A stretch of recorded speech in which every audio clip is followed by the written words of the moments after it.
think another way to kind of think about this is like how the payment structure for care is interesting. And one of the things that we had mentioned before the podcast was this fee for service model. And I guess let's describe what the fee for service model is, and maybe we can discuss maybe some of the good aspects of it and like the bad aspects of it.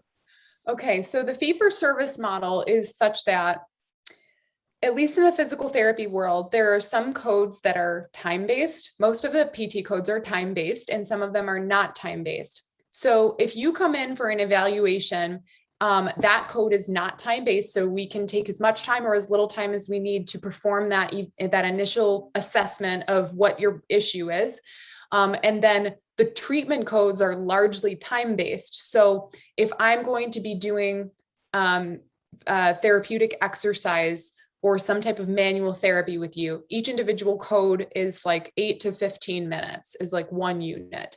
So the therapist has to spend a certain amount of time in order to justify billing for that unit. And then it goes to your insurance company, and then the insurance company will reimburse the therapist or the provider at the rate that is agreeable for that unit.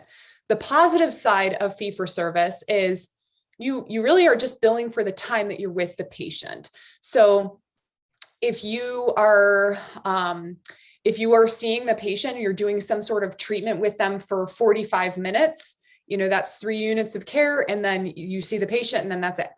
The downside to the fee for service model is there are some codes that don't fully capture the education that we provide.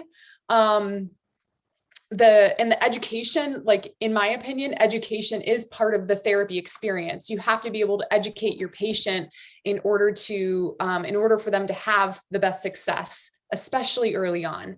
And then those other, the exercise and the manual therapy is actually less important. It's still very important, but it's less important than that initial education.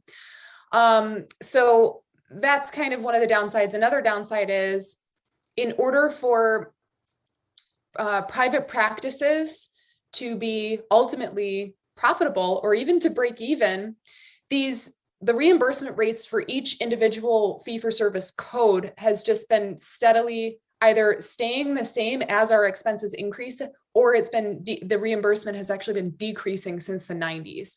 So you're in a position where all the costs for running a business, turning your lights on, your utilities, your cleaning service, your whatever, are going up exponentially, and what we're getting paid in order to do what we do is flatlining and or decreasing.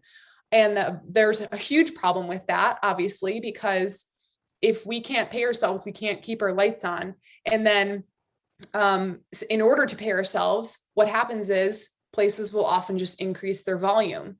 Not saying it's not right, and ultimately leads to worse quality of care, which ultimately leads to worse outcomes. So it is a huge, like the payment system and the payment model is a humongous issue, but the value-based care is also a big issue, especially for your private, like mom and pop PT places. It might make it so that they can't even stay open.